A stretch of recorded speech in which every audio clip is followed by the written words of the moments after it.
Let me tell you a story. So in my 20s, I dated a footballer. Soccer in the US, but football in the UK. And he played for a Premiership team. Don't even know if it's called Premiership anymore, it's changed so much. But at the time, it was called Premiership. Now, we lived together, and on a Saturday was his match day, and I worked on a makeup counter, so I'd often be at work or I'd be doing freelance. I wasn't really bothered by the football. I'd go to support him, but not really for the whole football thing of it. So living in a town, people knew that football happened on a Saturday, and word had got around that a footballer lived in this property, is all I can assume. And like I said, I normally worked on Saturdays and he would be playing football.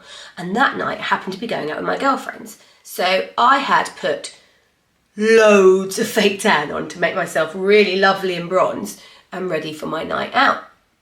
Now, fake tan was very different back then. I'm going back 20 years. Fake tan was a mousse that set green. I think it was Saint-Tropez that I was using. It stank and it would make you look like a green monster, and then you'd wash it off and you'd look slightly tan, still with a slightly green hue, and you'd still stink a little bit. But anyway, I was sitting there lavishing myself in my fake tan, ready for my night out with the girls. And for some unknown reason, I had decided that I would listen to the football on my headphones, because Match of the Day was on, but you could only hear a commentary of different football matches, and I wanted to listen to how he was getting on, but I didn't really want to watch it on TV, so I could walk around with my headphones in. Headphones that had a cable at this point. I don't think there was wireless headphones 20 odd years ago. There may have been, but I didn't have them. Anyway, I was listening to it on my headphones and I kept hearing a banging noise. But I thought, oh well, postman's here, someone's dropping something off, and I just continued to ignore it. I also didn't want to answer the door with fake tan on and scare the postman. So I thought, oh well, I just won't bother, I'll just leave them to just tap away. After about 5 minutes, I thought, Jesus, they are being majorly persistent, and I poked my head out the door to see what the banging was. I looked at the front door, and there was no one there. So I put my headphones back in, went back into my room and thought nothing of it. But the banging continued. So I thought, right, I'll go and check the back door. I should probably tell you a little bit about the setup of the house. So it was on a hill, and the house was slanted, and over, I think it was 5 floors the house was. So the front door was here, and then you walked up some stairs to the living room, and then up some more stairs to the kitchen, and then the front door for the kitchen was there because we were on a slope. So I walked up towards the kitchen back door to see what the noise was. I thought, well, maybe the postman's gone round there. But as I walked up the stairs to go to the back door, I had to go through the dining room. And in the dining room, there was a window that was really high up because it was level for outside, but you had to come down to get into the house. And at that window, there was a guy with a crowbar at the window.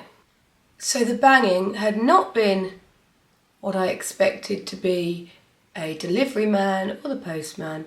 It was a burglar. And on the windows, when they're windows that bolt like that, it has a lock at the top, a lock at the bottom, and a lock in the middle. He had done the bottom lock with the crowbar and the side one and was now working on the top lock. So I'm there, standing in front of a burglar, looking like a swamp monster. Not that I cared at this point. And then I just froze. And then I started shouting, "What are you doing?" So I'd obviously startled him. He looked me straight in the eyes and then ran away.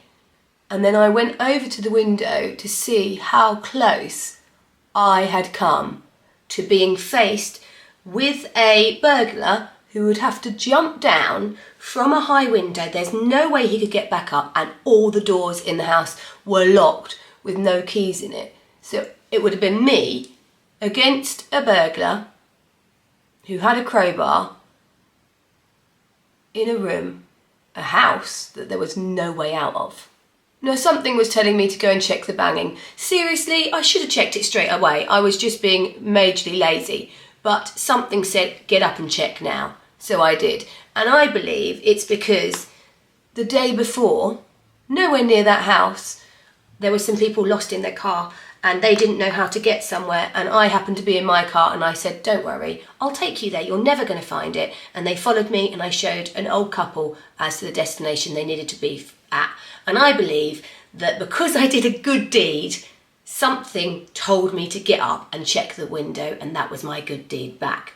Anyway, after that, obviously, I couldn't call my boyfriend. He was playing football. So I called my best mate. I was like, oh my God, a burglar just tried to get in. I was in here. I've got a fake tan on. I'm freaking out. And she was like, well, have you called the police? I was like, no. She's like, I think you should probably put the phone down and call the police. So I rang the police, and lucky enough, this was a time when the police used to turn up to those sorts of calls. They turned up, and they had like all their forensics and everything, and started to brush the windowsill to get the footprints to find out who it could have been that had been trying to break into the house.